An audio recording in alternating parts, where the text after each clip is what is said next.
Gue mulai nih.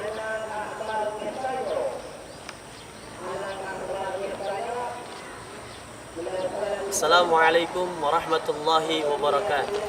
Alhamdulillah rabbil alamin.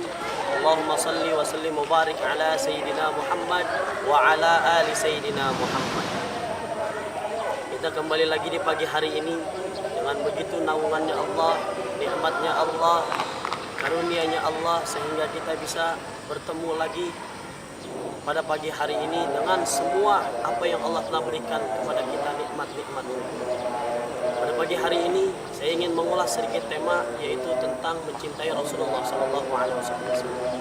Dalam bahasa atau kata mencintai di sini ialah bagaimana kita mencintai seseorang yang kita cintai dengan setulus hati. Bukan karena omongan, bukan karena telinga, bukan karena apapun, bukan karena siapapun, tapi karena satu orang yang kita cintai ialah Nabi Muhammad SAW. Karena tidak ada cinta semulia-mulianya cinta selain cinta kepada Nabi Muhammad SAW. Kita kalau melihat cintanya para sahabat Nabi Muhammad SAW seperti Abu Bakar, As-Siddiq, Umar bin Khattab, Uthman bin Affan, Ali bin Abi Thalib.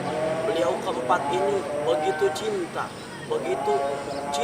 terlalu cinta kepada Rasulullah.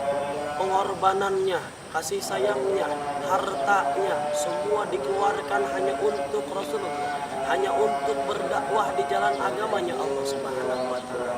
Inilah bentuk pengorbanan Nabi Muhammad, bentuk pengorbanan para sahabat Nabi Muhammad SAW.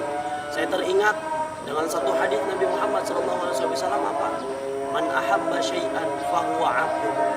Barang siapa orang yang sedang jatuh cinta, barang siapa orang yang sedang mencintai satu makhluknya Allah, pasti dia akan diperbudak olehnya. Kata diperbudak olehnya di sini apa?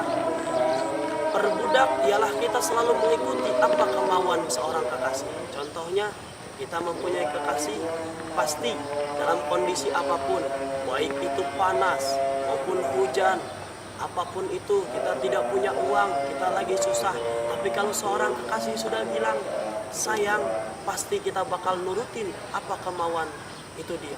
Itulah yang dianggap atau itulah yang dimaksud dari hadis Nabi Muhammad SAW. Maksud dari hadis Nabi ini, kita bisa melihat potret perjuangan para sahabat-sahabat Nabi. Dari keempat itu dan masih banyak para sahabat Nabi yang terus berjuang, yang terus mengorbankan jati diri, mengorbankan hartanya, mengorbankan keluarganya, meninggalkan keluarganya demi untuk menemani Rasulullah SAW.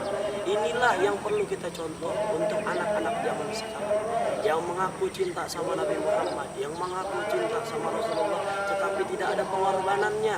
Dia hanya setiap malam berkeliling, tidak jelas. Itulah yang dicintai Nabi, karena tidak ada lagi yang akan mensafati kita di akhir nanti kecuali Nabi Muhammad SAW. Makanya kita bisa ambil hikmah dari pertemuan kali ini yang saya membahas tema tentang mencintai Rasulullah SAW, yaitu apa hikmahnya.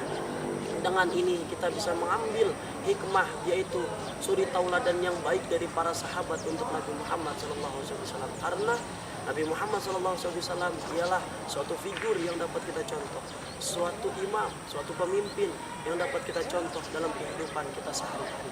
Makanya kita jadikan sebagai Nabi Muhammad sebagai tombak ukur perjuangan dan perubahan kita. Kita bisa melihat dari kitab-kitabnya, kita bisa melihat dari perkataan beliau yang sudah termaktub dalam semua kitab hadis, baik itu Sahih Bukhari, Sahih Muslim, dan banyak-banyak para imam, para mujahid yang telah meriwayatkan perkataan Nabi Muhammad SAW.